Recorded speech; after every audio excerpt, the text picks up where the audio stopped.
오늘 말씀은 요한복음 20장 1절에서 18절입니다. 주간의 첫날 이른 새벽에 막달라 사람 마리아가 무덤에 가서 보니 무덤 어귀를 막은 돌이 이미 옮겨져 있었다.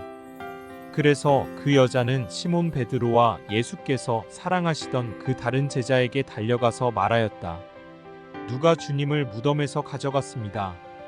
어디에 두었는지 모르겠습니다. 베드로와 그 다른 제자가 나와서 무덤으로 갔다. 둘이 함께 뛰었는데 그 다른 제자가 베드로보다 빨리 달려서 먼저 무덤에 이르렀다. 그런데 그는 몸을 굽혀서 삼배가 놓여 있는 것을 보았으나 안으로 들어가지는 않았다. 시몬 베드로도 그를 뒤따라왔다. 그가 무덤 안으로 들어가 보니 삼배가 놓여 있었고 예수의 머리를 싸맸던 수건은 그 삼배와 함께 놓여 있지 않고 한 곳에 따로 개켜 있었다. 그제서야 먼저 무덤에 다다른 그 다른 제자도 들어가서 보고 믿었다. 아직도 그들은 예수께서 죽은 사람들 가운데서 반드시 살아나야 한다는 성경 말씀을 깨닫지 못하였다. 그래서 제자들은 자기들이 있던 곳으로 다시 돌아갔다. 그런데 마리아는 무덤 밖에 서서 울고 있었다. 울다가 몸을 굽혀서 무덤 속을 들여다보니 흰 옷을 입은 천사 둘이 앉아 있었다. 한 천사는 예수의 시신이 놓여 있던 자리 머리맡에 있었고 다른 한 천사는 발치에 있었다. 천사들이 마리아에게 말하였다. 여자여, 왜 우느냐? 마리아가 대답하였다. 누가 우리 주님을 가져갔습니다. 어디에 두었는지 모르겠습니다. 이렇게 말하고 뒤로 돌아섰을 때에 그 마리아는 예수께서 서 계신 것을 보았지만 그가 예수이신 줄은 알지 못하였다. 예수께서 마리아에게 말씀하셨다. 여자여, 왜 울고 있느냐? 누구를 찾느냐? 마리아는 그가 동산지기인 줄 알고 여보세요. 당신이 그를 옮겨 놓았거든. 어디에다 두었는지를 내게 말해주세요. 내가 그를 모셔가겠습니다 하고 말하였다. 예수께서 마리아야 하고 부르셨다. 마리아가 돌아서서 히브리 말로 라부니 하고 불렀다. 그것은 선생님 이라는 뜻이다.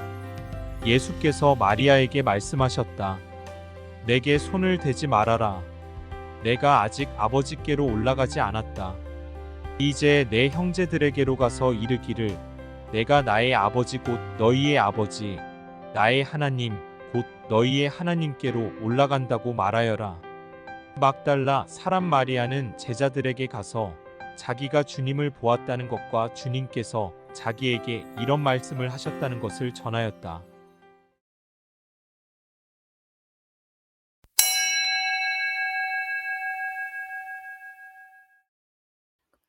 오늘은 주님께서 부활하신 날을 기념하는 주일입니다.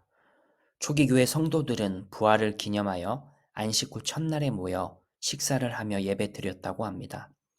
우리 주님의 부활이 우리에게 얼마나 소중한지 생각해 볼 대목입니다. 예수님께서 십자가 위에서 운명하신 성금요일은 죽음을 상징하는 날입니다. 죽음이란 본디 생명을 전제로 합니다. 생명이 없는 죽음은 애초에 있을 수 없습니다. 죽음은 생명체의 삶이 끝나는 것을 의미하기 때문입니다. 그러기에 예수님의 죽음은 실로 충격적입니다. 요한복음 1장에서 예수님은 생명의 근원으로 소개되기도 하며 예수님께서도 당신 자신을 나는 생명이라고까지 말씀하셨던 것을 생각하면 더욱 그렇습니다. 요한복음의 논리 구조에 따르면 예수님의 죽음은 한 사람의 죽음이 아닌 모든 생명의 죽음입니다.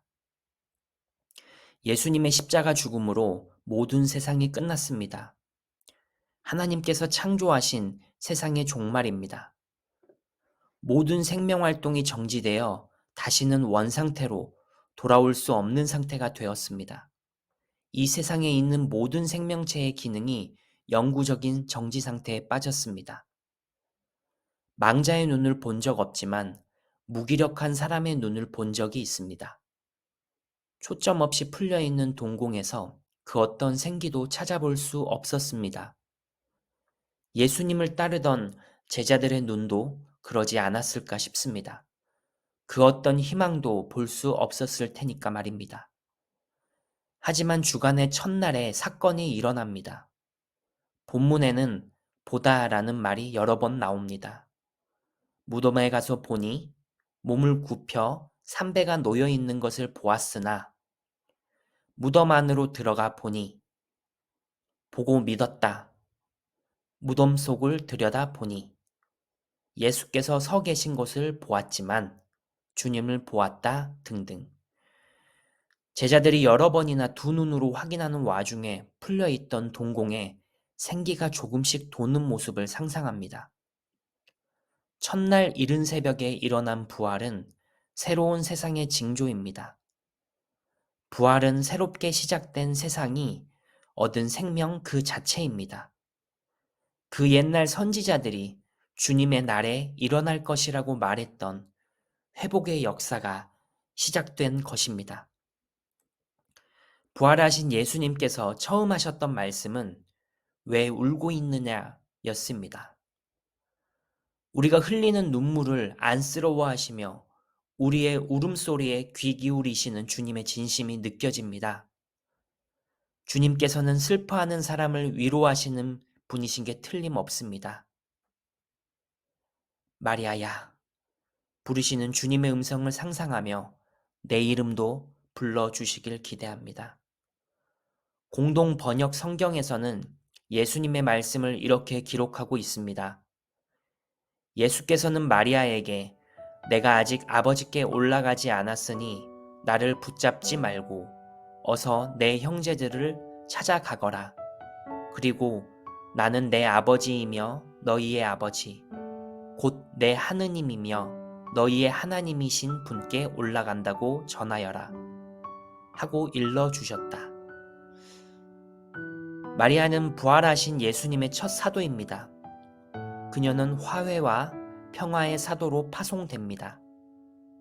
자신을 배신했던 제자들이 여전히 내 형제들이라고 말입니다.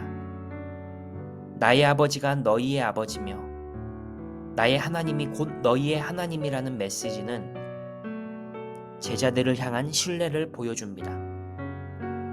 부활을 통해 시작된 새로운 세상에서는 슬퍼하는 사람이 위로받고 화해를 통해 평화가 일궈지는 게 틀림없습니다.